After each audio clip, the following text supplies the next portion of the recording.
Hey, before we get into this episode, have you seen that my new book is out? It's called Stop Selling and Help Them Buy Weddings and Events. And it's a book that you helped me write because you would ask me at a conference, which of your books has what you just spoke about on stage? And if it wasn't in any of my books, I'd say it's in the next one. Well, here it is. Here's the next one. How to respond to reviews. What if you don't like doing sales? The 3 questions to ask every prospect, or they can't ask for what they don't know exists. These are just some of the chapters in there. And the beauty is you don't have to read it front to back. You can jump around to any chapter, kind of like my other book, Wit, Wisdom, and the Business of Weddings, where you can jump to any chapter because they're not necessarily connected to one another.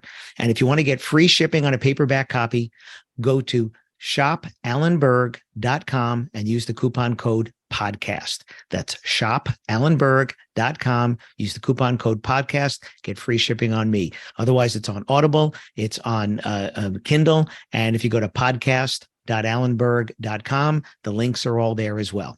Thanks.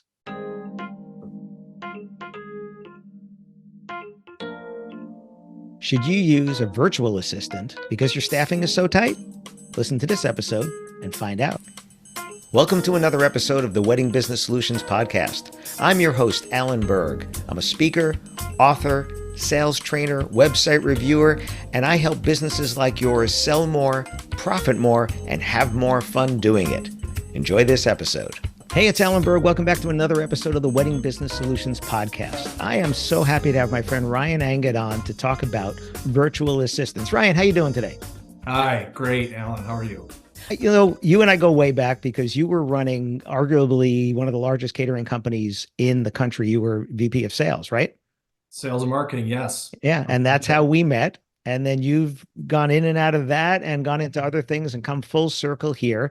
And I'm, full transparency. I'm consulting for your business, Strategic Assistant Solutions. And I wanted you to come on and talk about virtual assistants because a lot of people don't understand what is that. Right? When they hear VA, it could be the abbreviation for the state of Virginia, right? Sure. Or other things. So what is a virtual assistant? Sure. Yeah, really, to me, a virtual assistant is an extra set of hands that can do really anything for your business in a virtual capacity. So, if you're looking for a bartender, a waiter, something like that, that's hard for us to help. Now, we can help screen and filter those people, but in this work from anywhere world we live in, if a small business needs an extra set of hands to do any type of role within the business, such as administrative, social media, marketing, sales, etc. Our virtual staffing solutions are a phenomenal fit for that need. Right. So a virtual assistant is somebody that does something for your business that doesn't need to be done on site. Would that be a short way of just putting it? Yeah, that's fair. Yes. Right. Right. So anything paperwork wise, anything phone call wise, email wise, all those kind of things, they don't have to be done. I think COVID proved that, right? They don't have to be done in the office. If somebody needs hands on, like you said, if they're a server, if they're a bartender, if they're delivering or whatever, that's different. But you can screen people like that. Mm-hmm. So for the wedding and event industry so well because you worked in it for so long.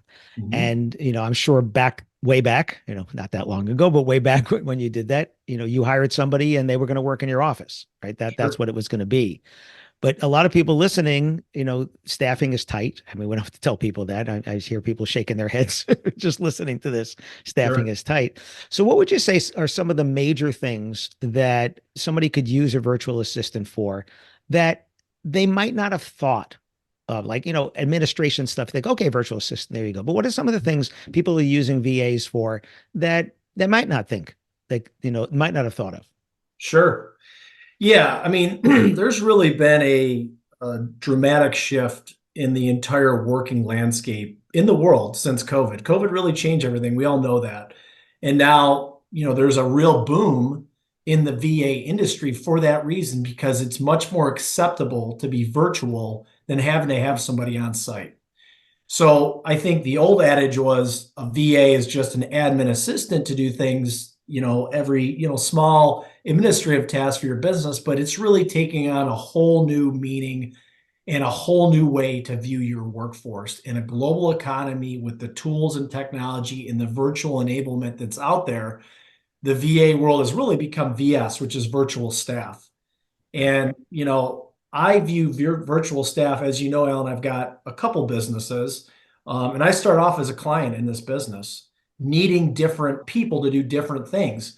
The first thing I needed was someone to do social media.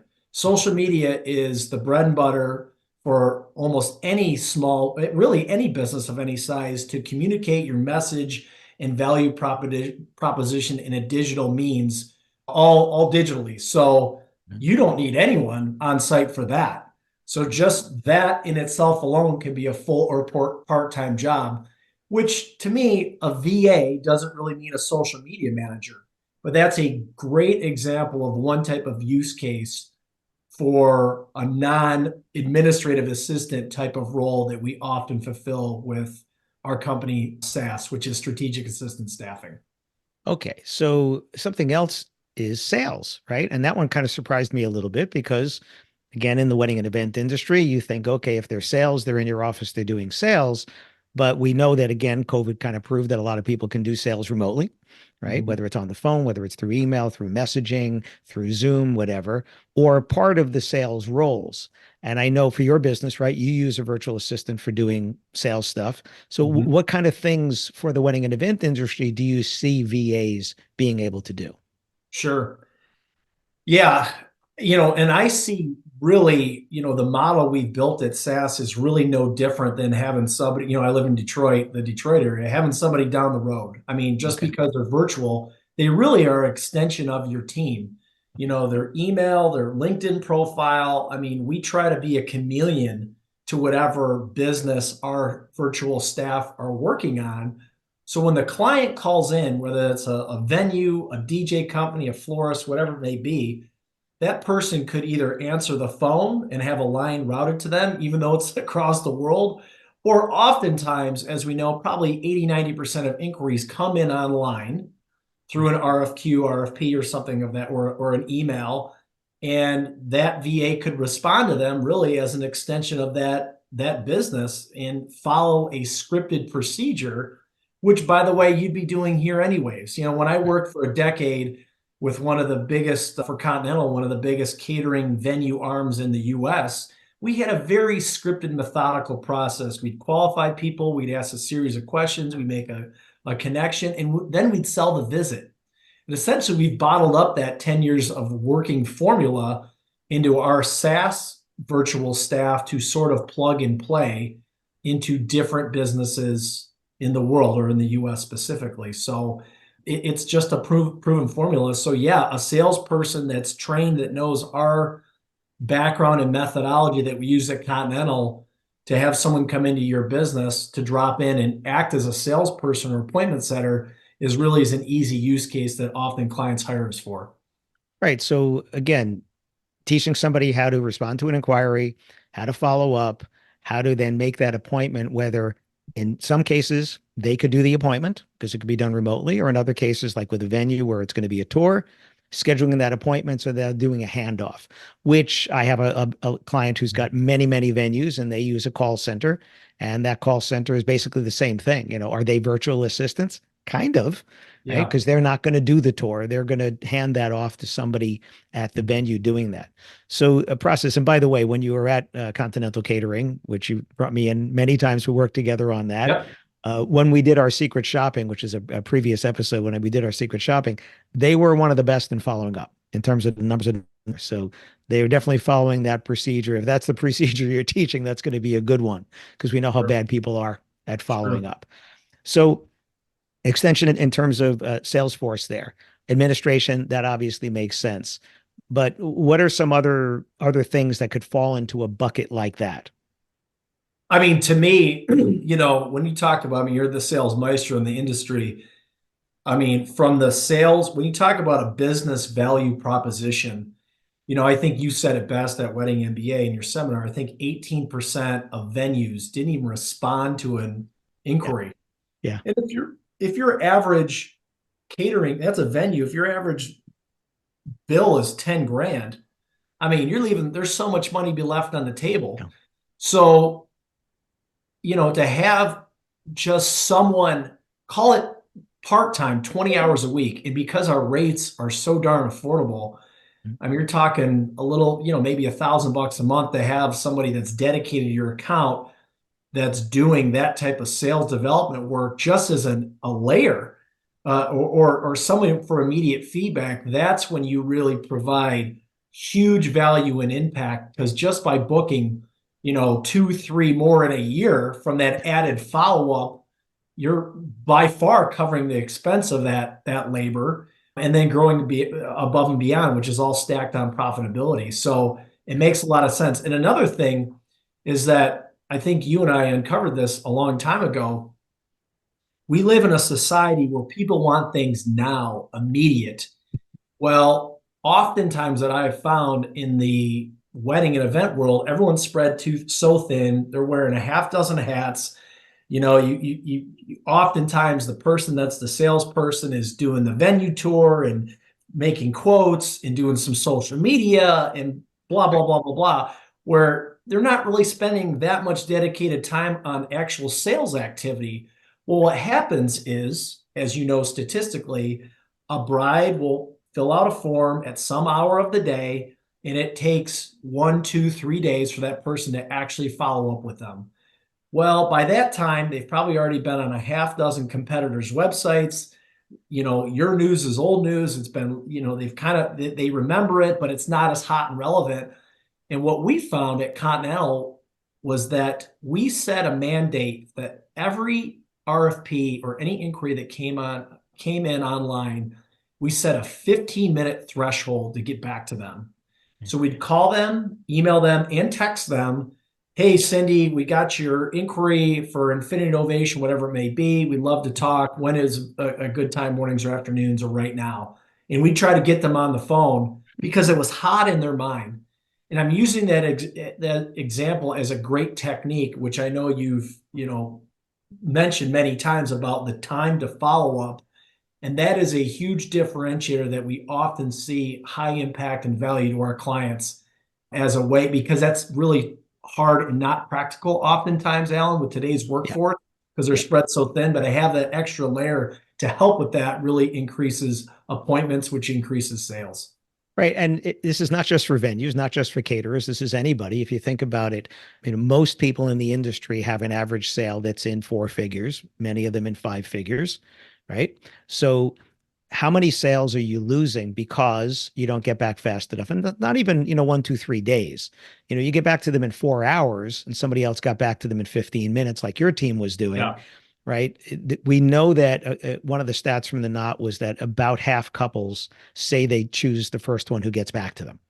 So we know that timing's there. And if you're busy with work, you're busy with doing events, you're busy with producing events, you're busy with getting ready for events, whether you're an officiant or a DJ or a florist or whatever, if somebody else was answering your emails, if somebody else was doing that, right, what would that mean to you? And I remember speaking about this long before we thought about virtual assistants, just thinking how many companies would benefit by hiring another person. This would be a lot more expensive than a VA, by hiring a person, because you're losing sales, because you're not getting back to people, because you're doing the other things. If you had somebody dedicated, I'm talking about 10 years ago, I was talking about this. If you could dedicate people to sales, Yeah. that they didn't produce events, they didn't cut flowers, they didn't, edit music, they didn't, edit video and photo, whatever, how much more business could you gain that you're not getting now? So I think that the thing to think about is, if your calendar is already full, it ain't broke, don't fix it. Except, what could you be doing if you had that time back, right? And that was for me when I started using virtual assistants, and this is going back a few years ago. When I started using virtual assistants, the time it gave me back was the time sitting on the sofa at night with my wife watching TV, because I had a laptop on my lap, instead of just sitting there with my wife watching TV and having family time. Right now, Sure. our kids are grown and out of the house, but it would be time with my kids, right? That's what it would be. So if you're doing stuff like that, you have to ask yourself, and this is what I did, and I'm sure you tell your clients to do this, start writing down some of these things that you personally don't need to do. They need to get done, but you don't need to do it, right? And Yeah. and sometimes it takes a little hard look in the mirror to say, yes, you're better at it. Yes, yeah, maybe you could do it better or faster, but what if somebody else was doing it? My virtual assistant proved to me that I don't do it better and faster. She does, right? You like to think you do, right? And I taught her, but she actually does it better and faster. So what are you hearing back from your clients? Like, what has it meant to them to hand this off once they feel comfortable with the handoff, right? They're comfortable that it's getting done right, it's getting done, on time and all those things. What are you hearing back that it's meant to your clients? Sure. I think the big thing is it's one, it's the personal benefit. It's a business and personal benefit. I see so many people, and you've lived it. The wedding industry is a stressful industry. It just comes with it. It's long hours, it's seasonal, it's just challenging in nature. And you have people that are so emotionally caught up in that day, and everything's a crisis. Corporate's different. The corporate business is a little different. So, you know, to have that relief, I have seen people say, by delegating 30, 40% of that busy work, whether that's social media, whether that's project management, whether it's organizing things, whether it's just sifting through emails or stuff, that they can be a better version of themselves.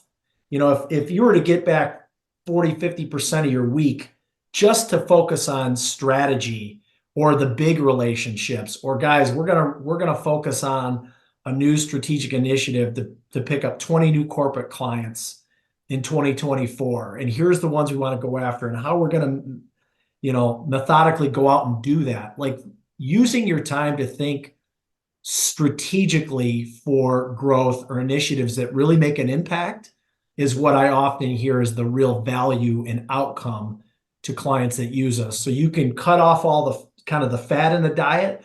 Let me be lean and let me focus on what's going to really move the needle, instead of worrying about editing your YouTube video or your Facebook post. And oftentimes, Alan, social media, it's a time suck. And to your point, a lot of these younger folks, especially our team in the Philippines that are in their 20s, they can rattle off great content that's crisp, that looks great graphically. They can emulate your brand, the real extension of your team. I found that to be a huge time saver, as one good example of a way for people to get time back. Yeah, I realized that when my virtual assistant was going on vacation and said, "Hey, would you be able to do the social posts, while I'm out?" I was like, "Sure." I taught her how to do it, right? Like, what big deal?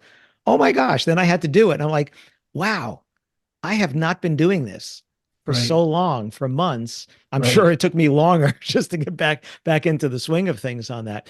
But that's when I realized that. And you're absolutely right. In the beginning, I had this kind of like brain thing where, oh, wait a minute, I don't have to do that today. Oh, wait, I don't have to do that.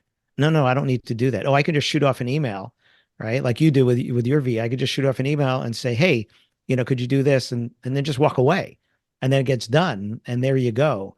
And that to me has been really the big benefit. Like you said, it's a personal benefit. And I see it in the wedding and event industry because I'm a solopreneur. It's just me. I don't have any full-time employees. I have a VA. Mhm. I have a graphic designer when I need. I like today. Gosh, I screwed something up on my website. All of a sudden, it was down.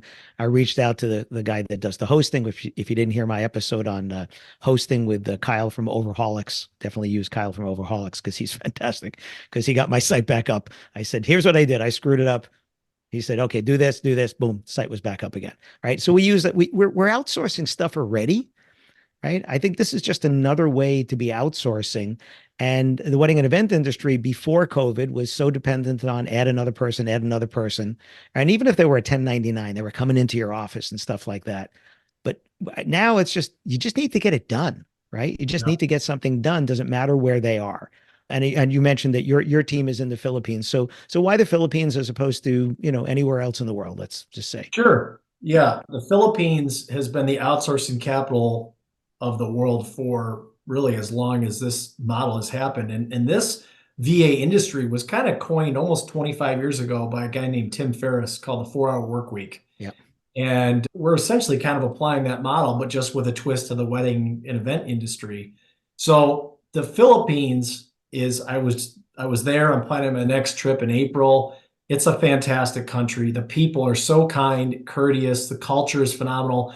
And really going back to the roots, back in World War II, And it kind of dawned on me and why the Philippines works so well for outsourcing. It went back to the war where we really looked out for the Philippines, the Filipinos, the people that live there and the country itself a long time ago. And so there's this like kind of passion or desire to give back from them or appreciation.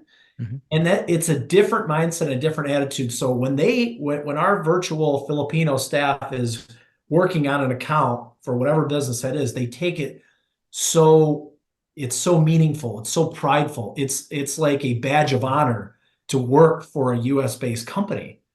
And you don't have that. That's hard to find over here where someone has that deep of passion. You know, it's just a totally different world when you're there. You got to also remember too, Alan, the minimum wage in the Philippines is $1 an hour. Oh, $1 an hour. 8-hour day, that's $8. You can't even fathom that here. Hell, you go to McDonald's, a burger and a Coke is a 1 day's salary. yeah. So when we pay our Filipinos a very fair rate of 7, 8, $9 an hour, whatever it is, that's a good living. So not only you're getting a good quality workforce, you're getting some with passion and a very, just a different mindset that's so prideful in the work that they do. And English is a large second language. Many Filipinos that are educated have in high school or beyond all speak fluent English. So that certainly helps from a language barrier standpoint. Right. In education, the people you're hiring are more highly educated as well, correct? Yeah, you have kind of a wide, we have a range of you Mhm. can get what we call a standard VA, someone that might be 1, 2, 3 years out of school, just like you'd have here, someone in their younger 20s. Right. Those people are generally great for social media, project management, research, etc. And that's rates start at $7 an hour. And then we have a premium VA with rates starting at 11 an hour. And that's someone that might have 5 to 10 years business experience that's client facing. Those would be someone that, those people are a little bit more professional, polished, just like you hiring somebody here that's maybe 30 years old versus 23 years old. You're going to pay a little bit more of a premium for that experience and professionalism. Right. And I think the big problem that people are having here is just finding anybody, right? You said, about the passion. Yeah, there are people here that have passion. Absolutely. I know many young people here that have passion, but where are they when you need them, right? Where are they when you're hiring? Are you getting them on the resume there? In the meantime, is the stuff that you need to get done getting done, or is it sucking your time away from what else you could be doing, which is working on your business instead of in your business, or going to your kid's game and not worrying about the email being answered or the inquiries being answered and stuff like that. So that's what you've opened my eyes to in terms of VAs is, looking at the wedding and event industry. It's expanded VAs from beyond what they originally were being used for Yeah. to now just saying, okay, if you're a solopreneur like me, right? I actually give you a good example. One of my clients is an officiant, and this was just before COVID. We were having this conversation, and what was really killing him and actually taking his passion away was all the admin and paperwork and following up with his couples to get the stuff that he needed in order to write their ceremonies and stuff like that, and all the things that he needed. And he said, "I'm really thinking about getting out of the business." I said, "Why?" I said, "You don't love doing weddings anymore?" He goes, "No, I love doing weddings. I hate all this." I said, "So why are you Yeah. doing it?" He said, "Because it has to get done." I said, "Right. Why are you doing this?" And I brought up the concept of virtual assistant, which he had never heard of. Yeah. And I said, "Do you need to do this or does it just need to get done?" He said, "No, it just needs to get done, but it's just me." And I said, "Well, hire somebody, right? They can be anywhere to do that." And he's like, "What?" So, Right. and then here was the other thing. He wasn't charging enough. And I said, we need to raise your rates. You haven't raised your rates in like 6 years that I've been working with him, right? You haven't raised your rates. And because it was a sideline, he was a university professor. He had his full-time gig. He had his Yeah. health benefits. So he was charging $600 for a ceremony. And I said, and he's a priest in the American United Catholic Church. So he would do a ceremony on the boat. He would do a ceremony in the backyard, whereas Roman Catholic priests wouldn't do that, right? I said, you're a very specific niche. And if somebody wants a priest, they need a priest, right? And they're going to pay more. So we went from 600 to 800. I wanted him to go more. And the Yeah. reason is I went and I looked online and I saw what the rabbis were charging in his market. right? And the rabbis were getting like 1,200. And I said, Yeah. hey, you're charging 600. The rabbis are getting 1,200, right? You can get 1,200. He's like, no, no, no, no, I can't charge that. I can't charge that much. I said, all right, we're going to go to eight, right? So we go to Yeah. eight. The next day, Ryan, he meets with two couples and they both book him at eight. Snap, nothing, no, not even Sure. blinking, right? Definitely could have gotten more. But what I had said to him is, if you raise your rate to $200, it's going to pay for like a lot of time for that VA. This is going back a few years ago. You said $1,000 a month will get you, how many hours was that? Like, About what, 20 hours a week or even right, more. 20 hours a week. He didn't even need 20 hours a week, right? As you raise it $200, you're going to pay for that virtual assistant and you're going to have money left over, which is profit, right? And the Right. next day, sure enough, two people book him. So Right. again, if you think about it, how much business are you losing just because you can't think strategically, like you said? You can't do that strategic thinking there. Whether you're an officiant like he is, right? Or whether you're a florist or a DJ or a videographer, photographer, whether you're a dress shop and there's stuff that needs to get done. I mean, how many of us already have an accountant, right? Who doesn't Sure. come into your business, right? Sure. I've actually never met my accountant in person.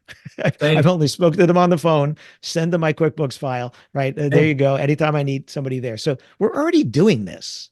Right. It's just expanding it to other things that aren't getting done. Or if you're really good at sales and that's your thing, hand off other stuff so you don't have to do that other stuff. I Sure. think that's it. So what do you see? What do you kind of see for the future with this for virtual for the wedding and event industry, right? What do you see coming down the pike? I mean, just from a forecast of what's new in a global economy out of COVID, Alan, is that, we've got I think it's safe to say we've got a pretty big labor, I don't know about a crisis, but a big challenge that we've all seen. We've got 10,000 boomers retiring every day. We've got rates, labor rates at an all-time high.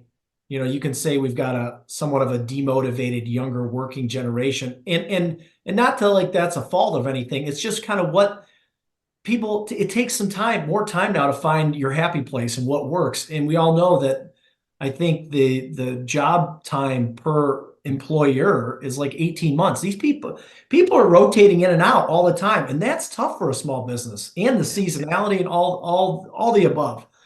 So we are seeing a huge boom in the labor workforce being global. The virtual assistant industry has really exploded in the last 5 years. It's because of those labor issues.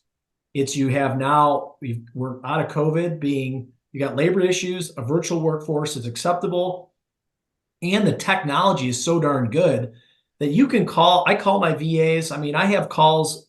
I treat my VAs. I have six of them working on TechLock that, I treat them like they are local. I have calls with them about every other day. We have Zoom calls, Teams calls. There's no lag. So the technology is phenomenal. I can call them right now for free on WhatsApp and no big deal. It's crystal clear. So you're going to continue to see this huge trend to be a global economy. And it really just comes down to the business owners being willing to move with the take some change, apply it to their business, and see what the outcome is. So I just think it's going to get more and more as we have, a tougher labor environment as the economy grows in the US. And there's a good balance too. If you're paying your people that you have to have on site more, and you can pay less for the admin stuff, right? Then Sure. it's a kind of a balance there as well because you could save on that other end. And really, for me, the whole thing with a virtual assistant is, does the work get done on the time schedule that I need to get done at the quality level I need to get done, right? Sure. And if it does, does it matter where they are? Again, mine, I've actually never met my VA in person either, right? Sure. Right, never met them, and because I spoke to them, Zoom calls, all that kind of thing, done it. Actually sent her a little bit of a Christmas bonus because she did such a good job, Same. right? Again, proving to me that they can do it better and faster. Sure. They can do the work better and faster, probably because she's less than half my age. That's probably why. But that's also a benefit there as well. And then, like you said, the passion for the work, somebody that is appreciative of the job that they have, as opposed to, like you said, 18 months, people are just switching and switching because they think we're interchangeable. Because what are we at, a 3.5% unemployment rate or something ridiculous like that?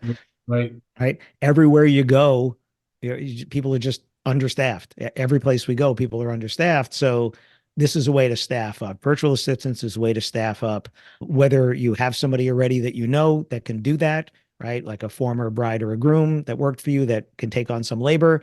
I've had some clients who had somebody that left because they had a baby.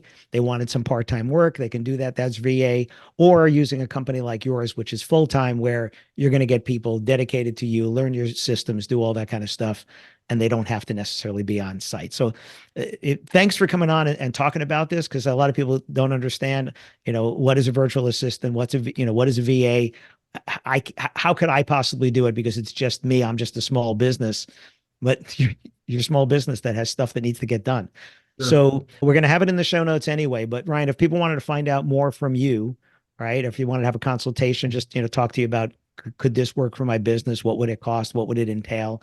How should they get a hold of you? Yeah, people can email me. It's Ryan at strategic-assistant.com. And of course, you can go on our website, which is strategic-assistant.com, and check us out. And we'd love to have a conversation and help anybody out in 2024.